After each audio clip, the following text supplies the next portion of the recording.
놀랍다 주님의 그 은혜, 우리의 죄를 속하시려 갈보리 십자가 위에서 어린 양 보혈을 흘렸네.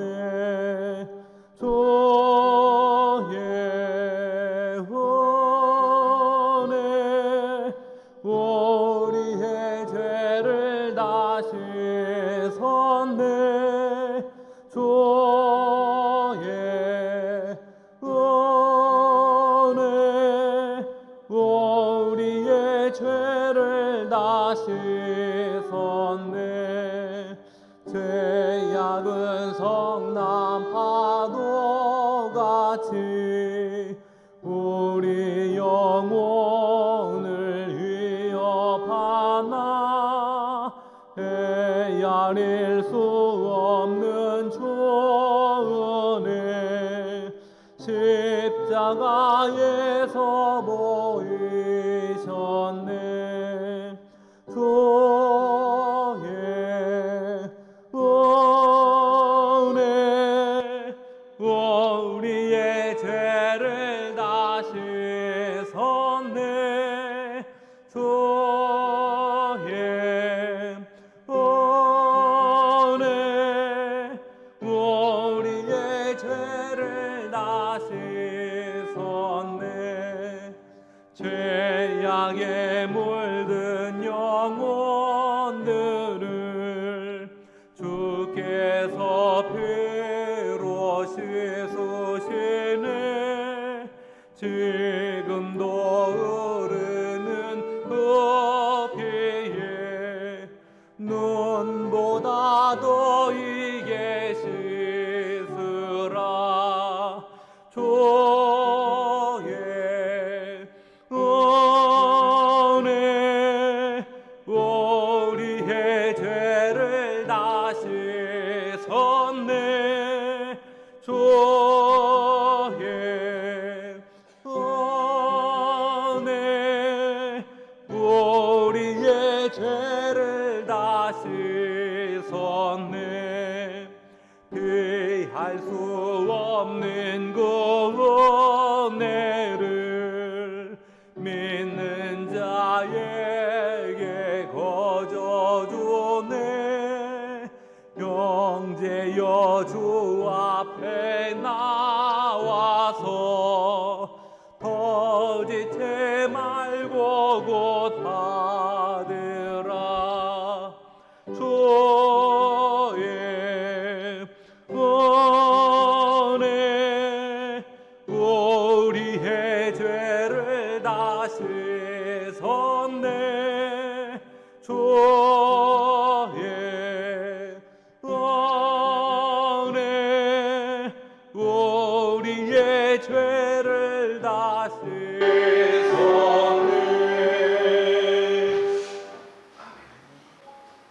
252장 한 장 더 보시겠습니다.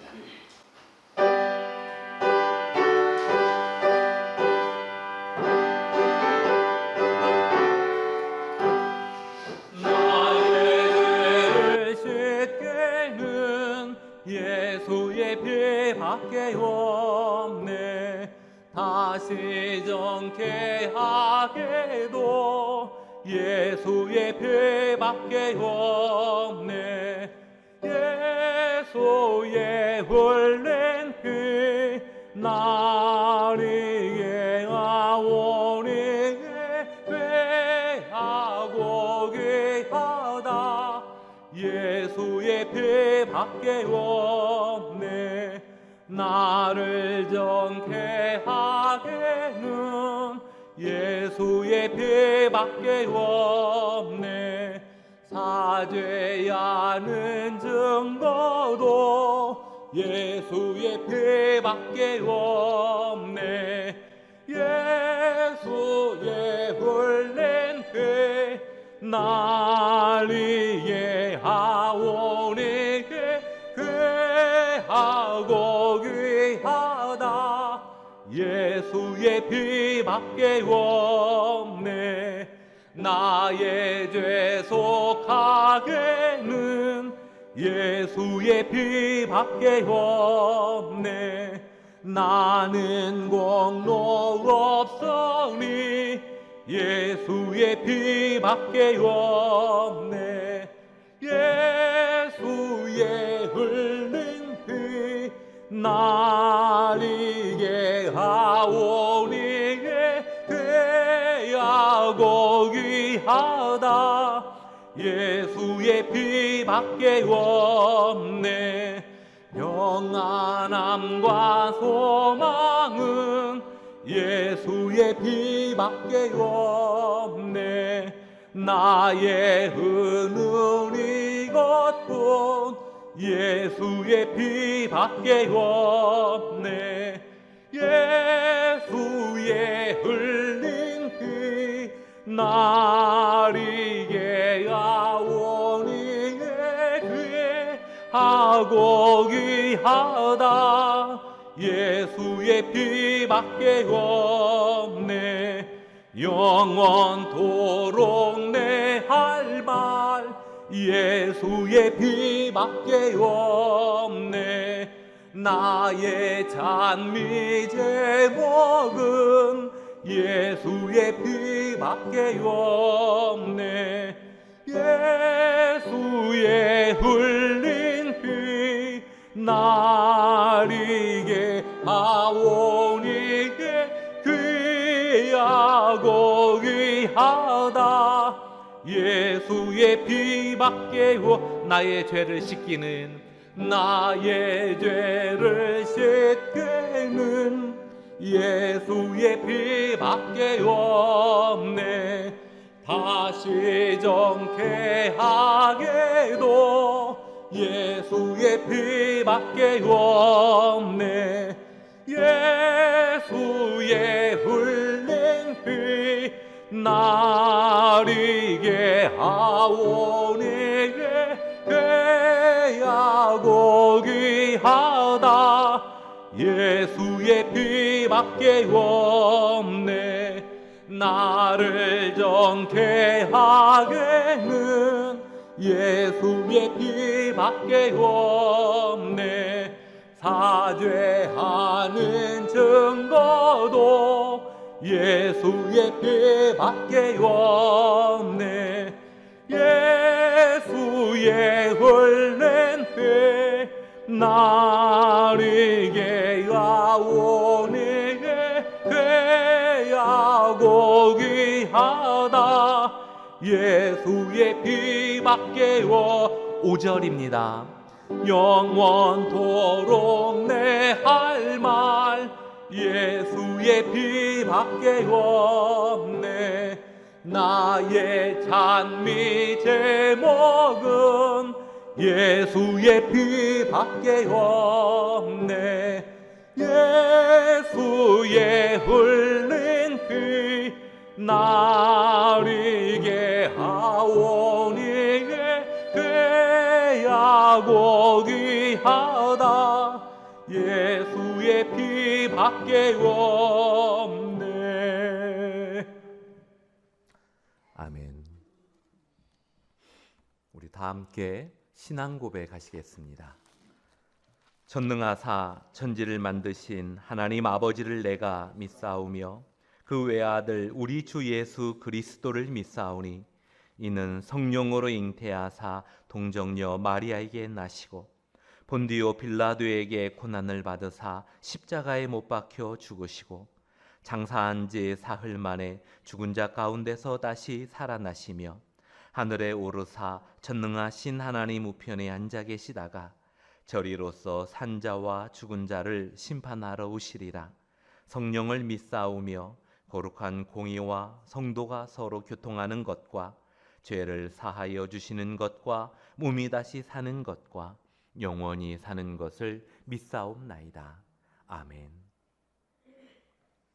찬송 93장입니다.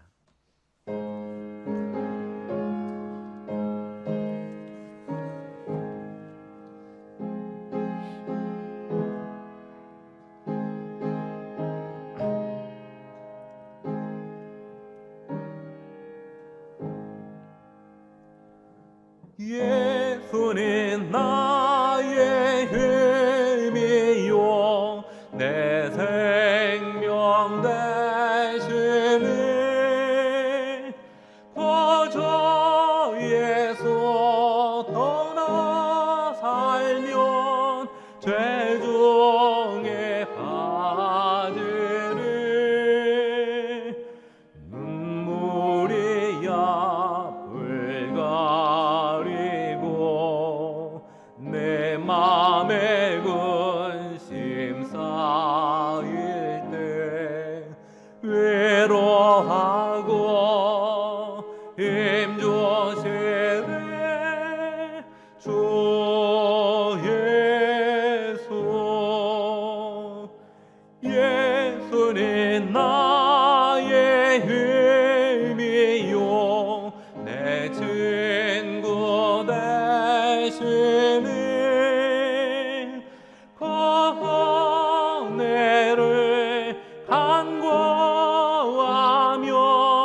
풍성히 아들이 예빛과 비를 주시니 주수할 곡식만 도다. 귀한 열매 주시노네 주 예수. 예수는 나의 힘이요 내 기쁨 되시네. 그 명령을 준행하여 늘 충성하겠네.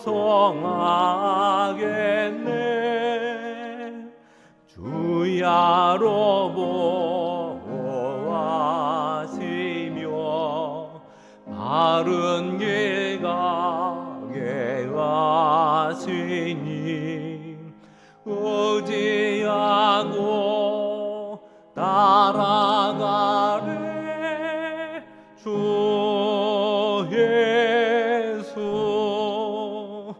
예수는 나의 힘이요 내 소망 되시네.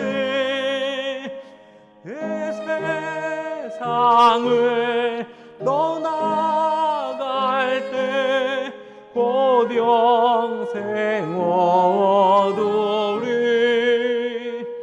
한없는 복을 주시고 영원한 기쁨 주시니 나의 생명 나의 기쁨 주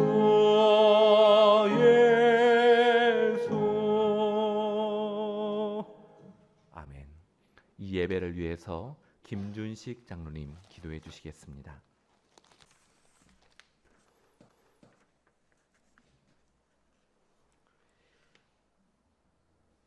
민족의 대명절인 중추절을 은혜 가운데 보내게 하시고 건강한 모습으로 각 가정에서 예배 드릴 수 있도록 지켜주신 하나님 감사를 드립니다.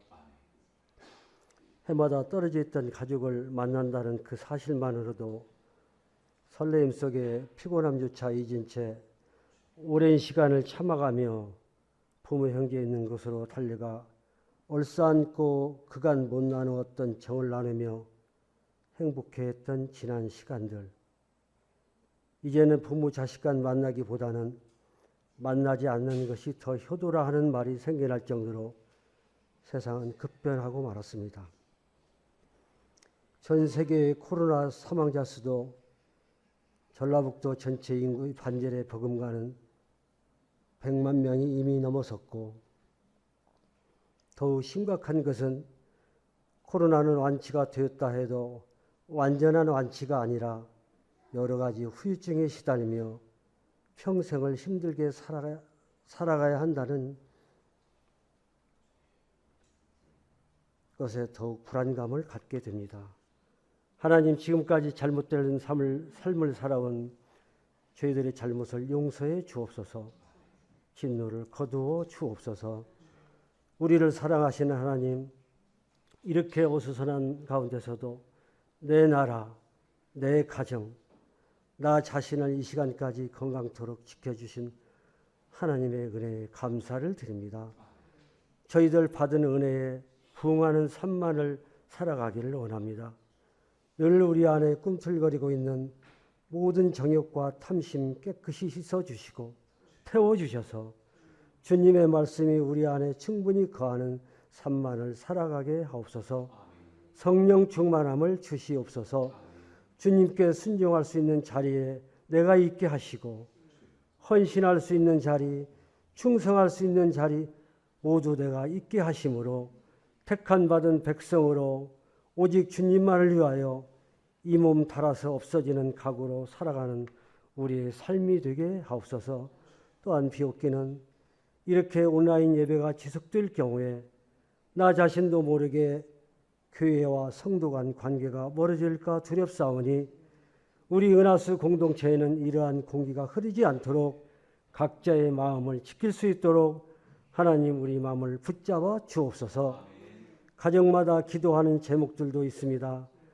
가족의 건강 문제, 퇴직 후 생계에 대한 걱정, 사업장의 불경기로 인한 염려, 아직도 해결되지 못하고 결과를 기다리고 있는 초조함, 경제적 어려움 등 다양한 기도 제목을 모두 가지고 있사오니 하나님 우리 형편을 너무 잘 아시죠. 가장 선한 방법으로 가장 좋은 것으로 우리 형편에 맞도록 채워주시옵소서. 이제 사나 죽으나 먹고 마시는 모든 것을 그리스도의 영광을 위하여 한다고 한 바울의 고백처럼 우리의 일생도 바울처럼 복음을 위해 최선의 삶을 살다가 모든 것이 하나님의 은혜였노라고 고백할 수 있는 진정한 그리스도인으로 남게 하옵소서. 오늘도 말씀을 대언하시는 우리 목사님 성령의 능력으로 힘입혀 주옵시며 각 처수에서 영상으로 예배하는 성도들의 마음을 새롭게 하옵소서. 이 모든 말씀을 우리를 죄악에서 구원해 주신 예수님 이름 받들어 기도드렸습니다. 아멘.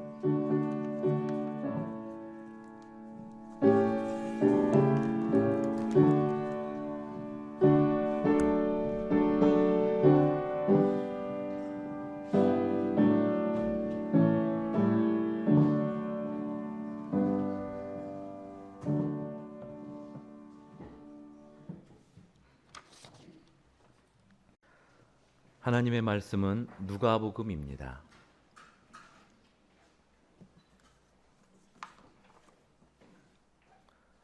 누가복음 18장 18절부터 27절까지입니다. 누가복음 18장 18절부터 27절까지 우리 한 절씩 교독하도록 하겠습니다. 어떤 관리가 물어 이르되 선한 선생님이여 내가 무엇을 하여야 영생을 얻으리이까?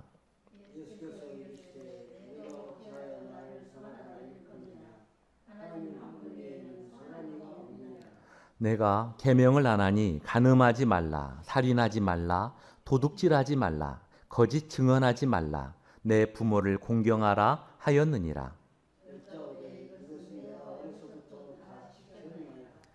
예수께서 이 말을 들으시고 이르시되 내게 아직도 한 가지 부족한 것이 있으니 내게 있는 것을 다 팔아 가난한 자들에게 나누어 주라. 그리하면 하늘에서 내게 보화가 있으리라. 그리고 와서 나를 따르라 하시니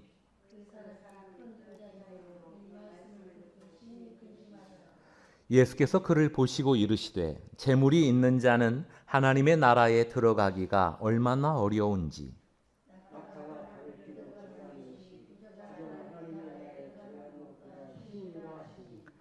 듣는 자들이 이르되 그런즉 누가 구원을 얻을 수 있나이까?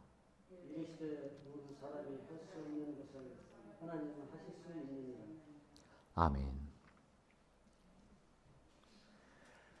이스라엘의 초대 왕이었던 사울은 블레셋과의 전투에서 죽음을 맞이하는데 그 내용이 사무엘상 31장에 나옵니다. 잠깐 소개하자면 사울이 전투에서 패한 후 도망칠 때 블레셋의 활 쏘는 자에 의하여 큰 부상을 입게 됩니다. 그러자 사울이 호위무사에게 말하길 너의 칼을 빼어 나를 찌르라. 나는 할례받지 않은 자들에게 죽임당함을 원치 않노라. 이 요청에 호위무사가 망설입니다. 감히 왕의 명을 거역할 망정 섬기던 왕을 자기 손으로 죽일 수 없다는 입장이었습니다. 이에 사울이 자기의 칼을 뽑아 스스로 목숨을 끊었습니다. 그 모습을 본 호위무사도 함께 목숨을 끊었습니다. 다음 날 블레셋 사람들이 사울의 시체를 발견합니다. 그들은 성벽에 사울의 시체를 못 박아 걸어두었습니다.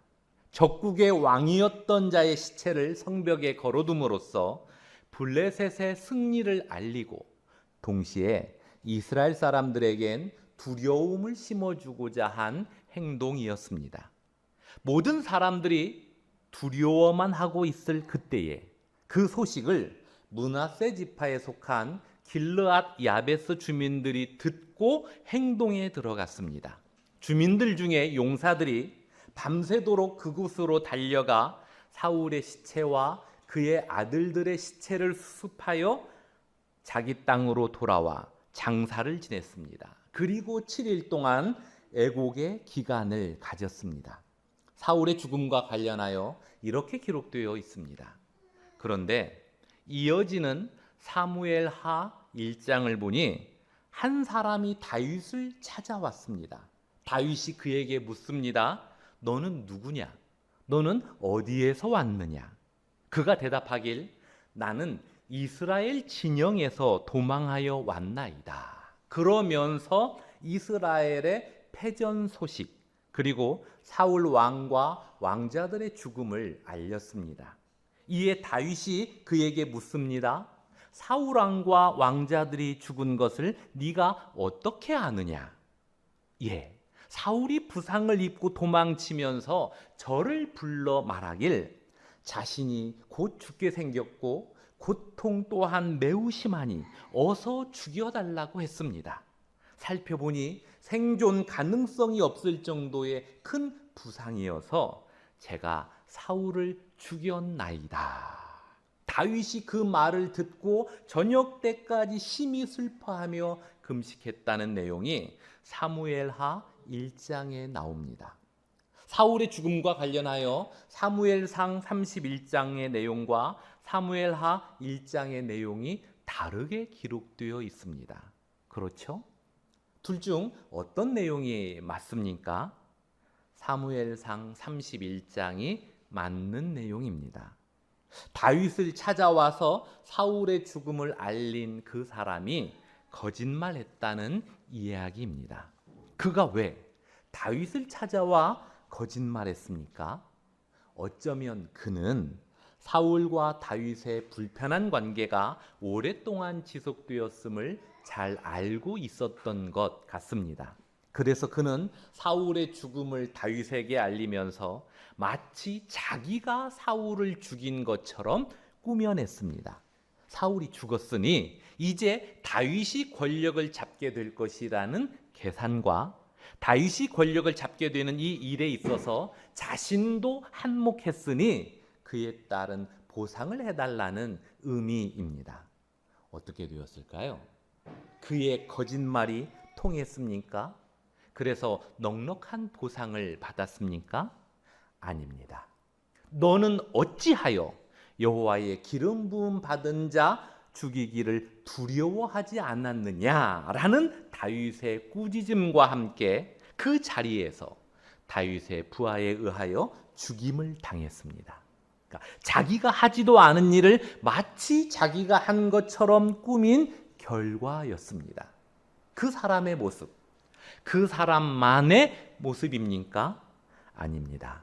사람들이 가지고 있는 보편적인 모습입니다. 사람들은 어떤 기회가 주어지면 그 기회를 살려서 자기의 이름을 내세우려고 합니다. 어떤 일을 자기가 했느냐 하지 않았느냐와 관계없이 자기 이름을 내세울 수 있는 그 기회가 된다면 반드시 기회를 잡아야 한다고 여깁니다. 거짓말을 해서라도 그렇게 해야 원하는 바를 이룰 수 있다고 생각합니다. 이를 위해 내가 한 것이 없어도 마치 내가 한 것처럼 말하고 내가 한 것에 대해선 좀 더 부풀려서 말하길 좋아합니다. 이러한 모습에 대하여 다른 사람은 잘 모를 수도 있습니다. 아, 저 사람이 한 것이구나. 저 사람이 저렇게 했구나 라고 인정해 줍니다. 그러나 다른 사람은 몰라도 누구는 아십니까? 여호와 하나님은 아십니다. 하나님은 상황이 어떻게 돌아가는지, 저 사람이 어떤 마음을 가지고 그 일을 행했는지 다 아십니다. 그러므로 하나님의 백성인 성도는 삶을 살아갈 때 다른 사람의 시선과 마음을 훔치려 들지 말고 나를 다 보고 계시는 하나님 앞에서 살아가야 합니다. 하나님은 사람들의 행위를 정확히 보십니다. 이 사람이 그 행위를 왜 했는지 그 행위에 담긴 속마음까지도 다 아십니다. 2주 전에 다루었던 바리새인의 기도와 세리의 기도 기억나시죠? 그때 바리새인이 성전에 올라와서 어떤 내용으로 기도했습니까? 나는 일회에 2번씩 금식하고 소득의 11조를 지속적으로 드렸습니다. 나는 토색과 불의와 간음을 멀리 했습니다. 이렇게 기도하던 바리새인을 향해 하나님이 감동하시면서 그를 의롭다고 칭해 주셨습니까? 아닙니다. 하나님이여 불쌍히 여기소서 나는 죄인입니다 라고 기도했던 세리를 의롭다고 칭해 주셨습니다. 그 이유가 무엇입니까? 하나님은 사람의 행위를 기준으로 해서 의롭다 또는 의롭지 않다며 칭하지 않기 때문입니다. 하나님이 보시기에 의롭다 하실 만한 행위를 어느 누가 할 수 있겠습니까? 더욱이 바리새인은 자신의 행위를 다른 사람과 비교하면서 자신은 높이고 다른 사람은 깎아내렸으니 그런 바리새인을 하나님께서 의롭다 하시겠습니까? 결코 그렇지 않습니다. 하나님은 사람의 행위가 아닌 하나님께서 의롭다 칭해 주심에 대하여 믿음으로 받아들이는 그 사람을 의인으로 여겨 주십니다. 오직 하나님의 긍휼하심을 바라보며 하나님만 의지하는 자를 의인으로 여겨 주십니다. 그래서 세리가 의롭다 하심을 받았습니다. 이 내용을 한 번 더 강조한 내용이 지난주 말씀이었습니다. 어떤 사람이 하나님의 나라에 들어가게 된다고 하셨습니까? 나의 행위를 앞세우지 않고 오직 하나님을 의존하는 자가 하나님의 나라에 들어가게 됩니다. 하나님께서 이 죄인을 불쌍히 여겨주지 않으시면 내가 어찌 하나님의 나라에 들어갈 수 있겠습니까? 이 고백을 따라 하나님을 의존하는 자, 그가 하나님의 나라에 들어간다는 이 내용을 예수님께서 어떻게 표현하셨죠? 갓난 아이와 같이 받아들이는 자가 하나님의 나라에 들어간다고 하셨습니다.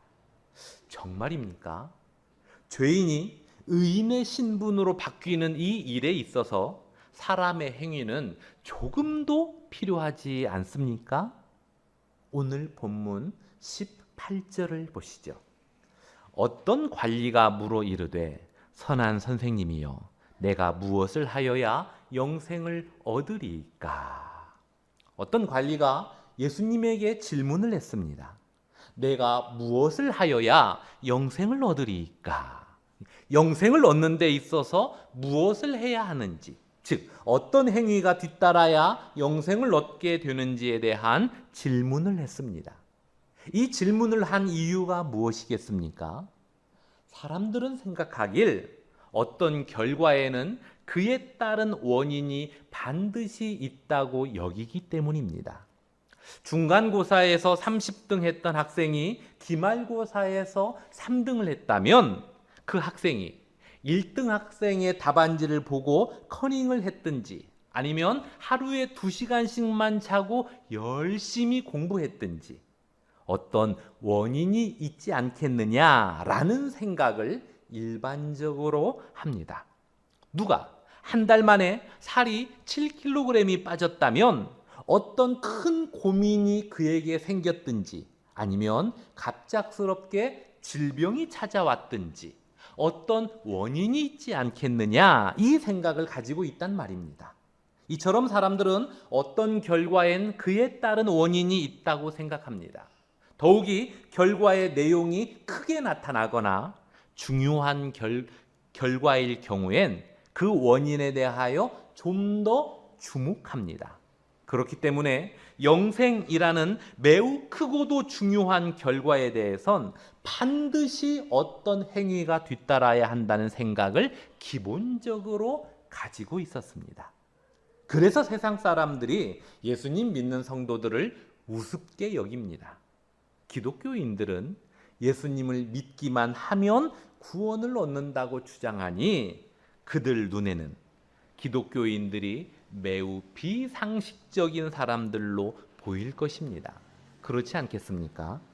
구원 또는 영생은 값으로 매길 수 없을 만큼의 가치를 지녔는데 아무런 행위 없이 예수님을 믿기만 하면 받게 된다니 비상식도 이런 비상식이 없다는 생각을 그들이 가지고 있습니다. 그래서 예수님 믿는 사람들에겐 야유를 보내고 선한 행위를 하는 사람들에겐 박수를 보냅니다.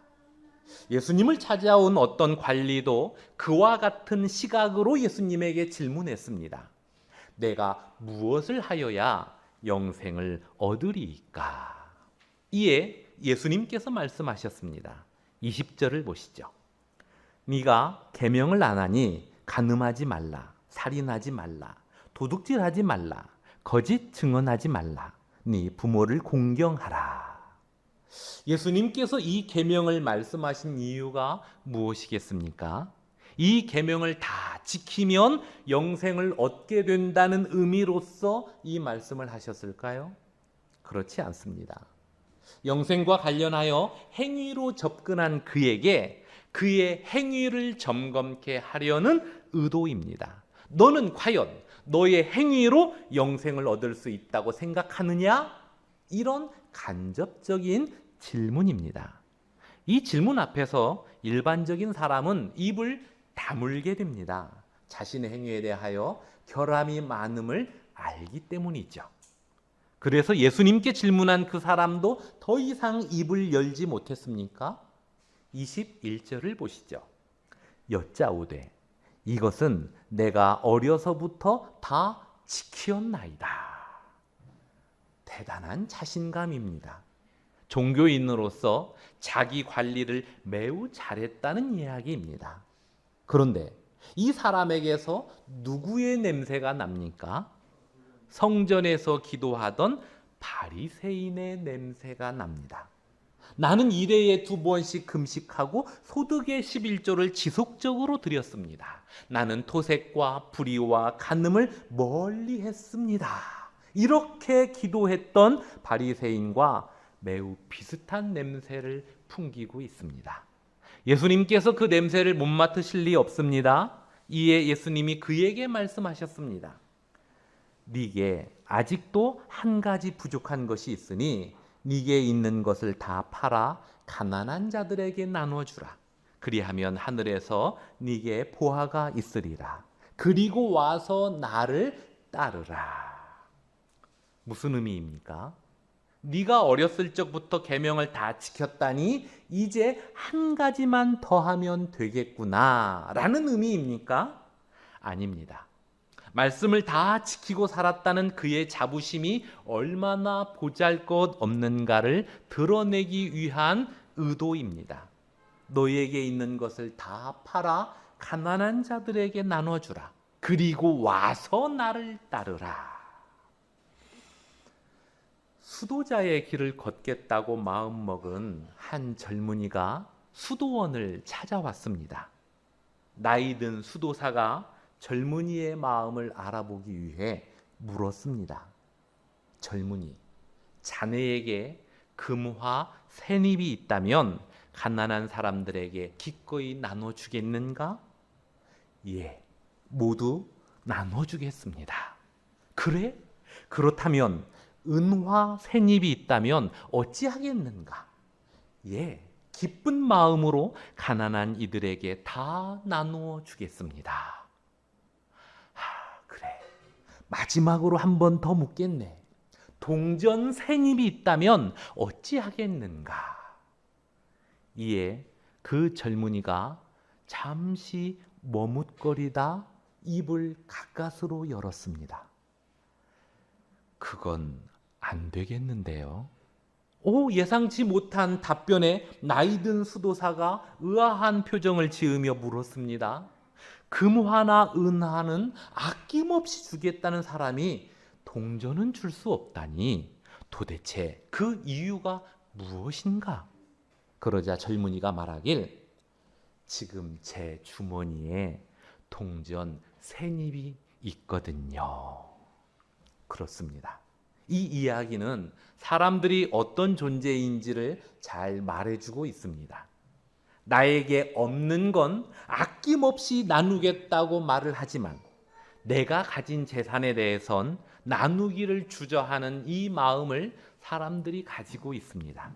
그러니 너에게 있는 것을 다 팔아 가난한 자들에게 나눠주라. 그리고 와서 나를 따르라는 예수님의 이 말씀을 듣고 큰 부자가 얼마나 당황스러웠겠습니까?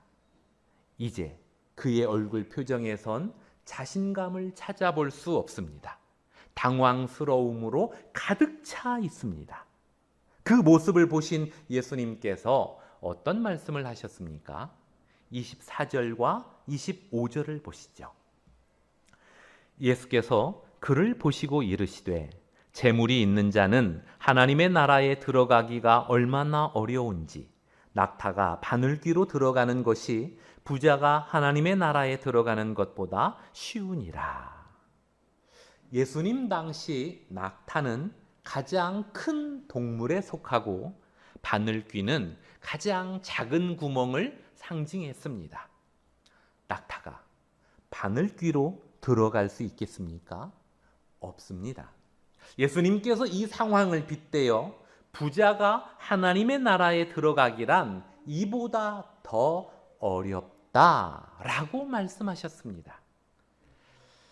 예수님의 이 말씀을 듣던 자들이 매우 놀라면서 예수님께 질문합니다. 26절. 그런즉 누가 구원을 얻을 수 있나이까? 그러니까 우리나라의 상황에선 부자가 천국에 들어가지 못한다는 이 말을 들으면 부자들은 기분 나빠하고 가난한 자들은 통쾌하게 여깁니다.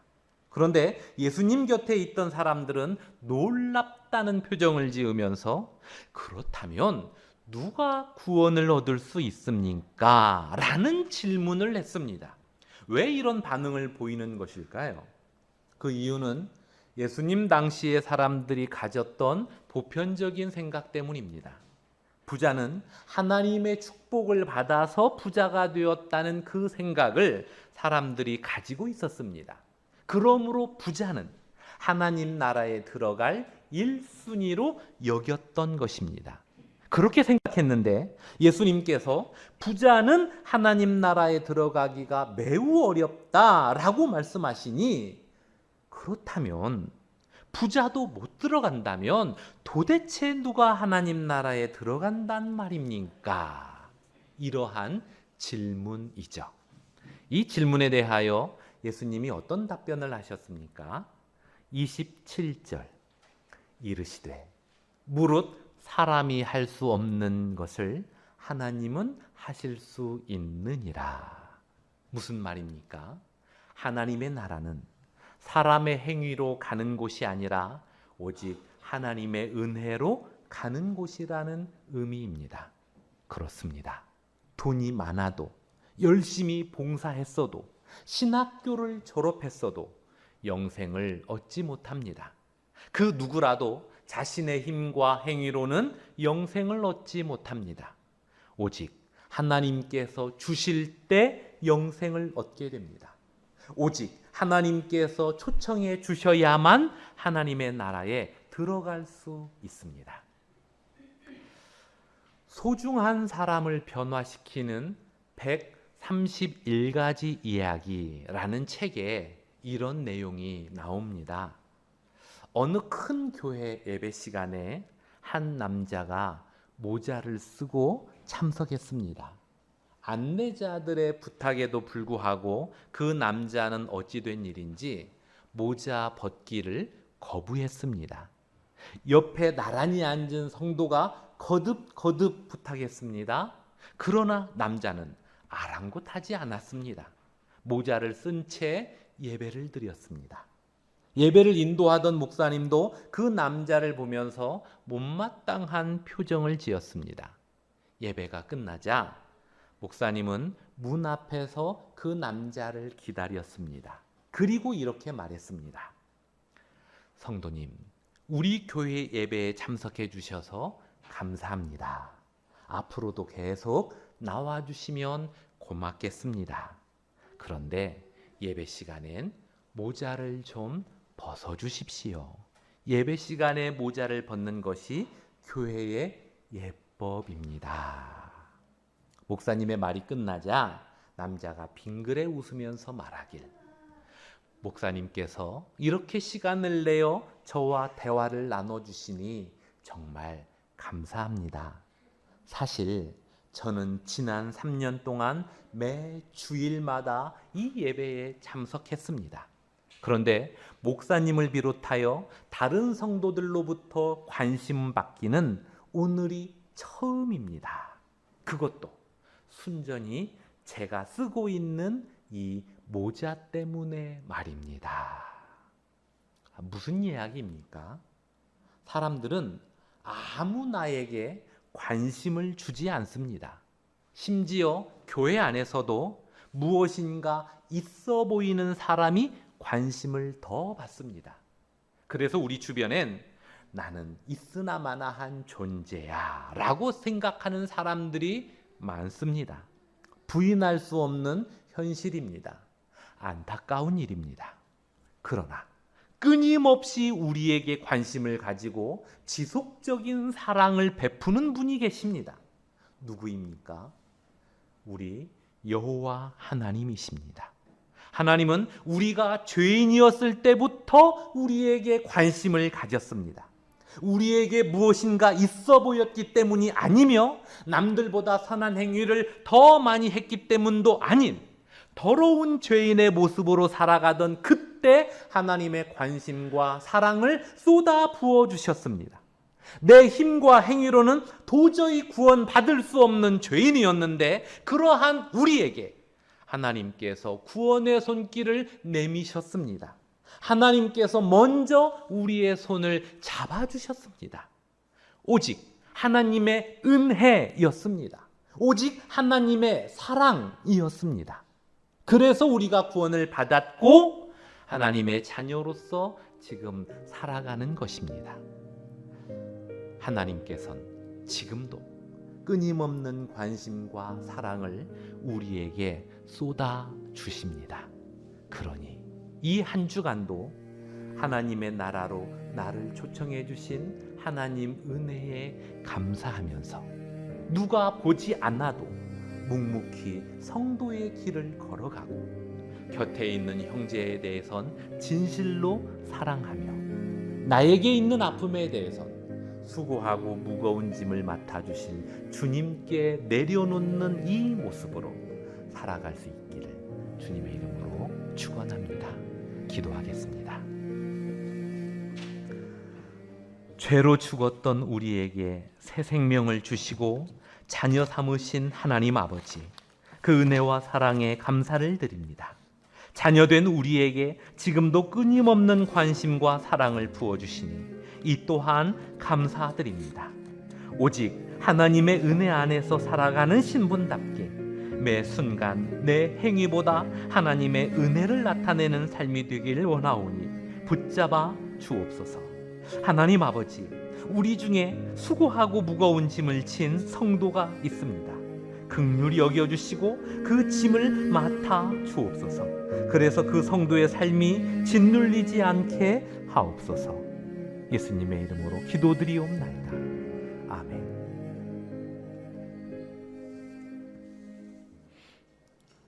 찬송 304장입니다.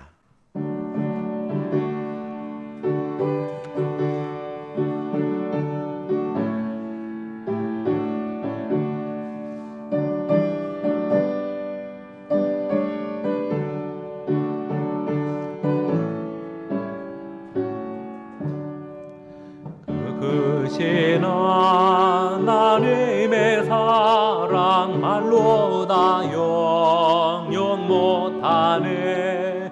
저 높고 높은 별을 넘어 이 낮고 낮은 땅 위에 죄범한 영혼 구하려 그 아들 보내사 화목제물 삼으시고 죄 용서하셨네. 하나님 크신 사랑은 증량 다 못하네. 영원히 변치 않는 사랑 성도여 찬양하세. 괴로운 시절 지나가고 땅 위에 영하셔야 할 때 주 믿지 않던 영혼들은 큰 소리 외쳐 울어도 저 믿는 성도들에게 도사 우리의 죄 사했으니 그 잊을까. 하나 하신 사랑은 증량 못하네. 영원히 변치 않는 사랑 성도여 찬양하세.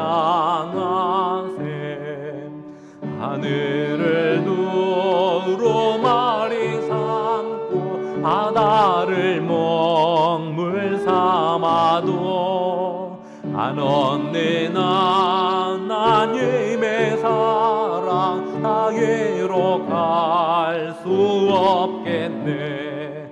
하나님의 크신 사랑 그 어찌 닿았을까. 저 하늘 높이 쌓아도 채우지 못하리.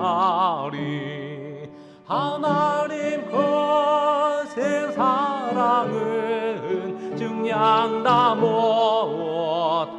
못하네.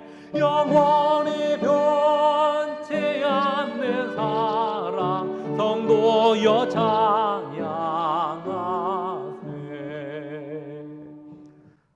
기도하겠습니다. 그 크신 하나님의 사랑을 받고 살아가는 주의 자녀들이 이 시간도 주 앞에 예배하였습니다. 하나님 기뻐 받으신 줄 믿습니다. 각 사람에게 평강을 주시고 기쁨을 주시고 마음에 근심이 있는 자가 있다면 주께서 위로하여 주시고 그 마음에 하늘의 소망과 평강으로 충만케 하여 주옵소서. 하나님 앞에 감사한 마음을 담아 귀한 예물을 드렸사오니 이 예물을 기뻐 받아 주시고 하나님께서 원하시는 곳에 잘 사용되어질 수 있도록 인도하여 주옵소서.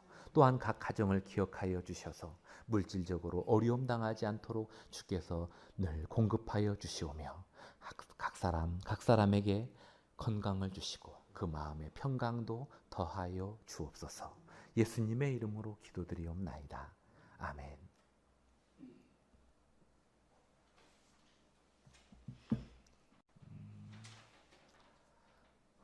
전주에 코로나 확진자가 나오지 않으면 예배를 다시 그러니까 대면 예배를 좀 드리려고 합니다. 좀 우리 전주 안에 확진자가 나오지 않도록 위해서 좀 기도해 주십시오. 코로나19로 인해 영상 예배를 드리는 상황이지만 어느 곳에서 예배를 드리든 마음과 정성을 다해 주시길 바랍니다. 또한 코로나19가 속히 안정될 수 있도록 기도해 주십시오. 새벽 기도의 말씀은 주보에 밴드에 올리고 있으니 말씀과 기도 생활을 꾸준히 이어가시길 바랍니다. 새 예배당에서 우리 모두가 다 함께 예배드릴 그날까지 평안하시고 또 서로 기도와 안부 부탁드립니다. 우리 오신 분들 서로 좀 바라보시면서 좀 따뜻한 눈 인사를 좀 해주시죠.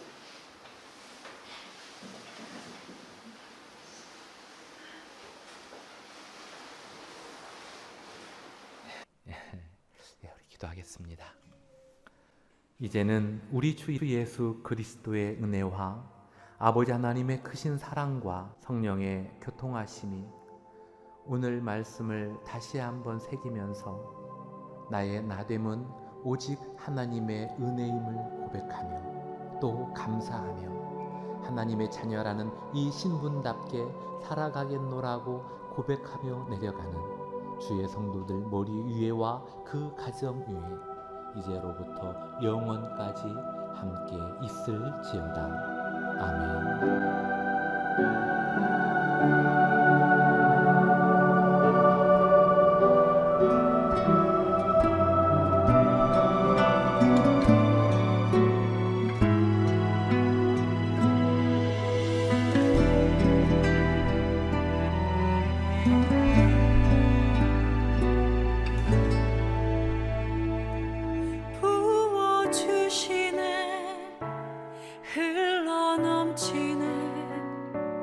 메마른 땅에 샘이 흐르네 채워주시네 솟게 되네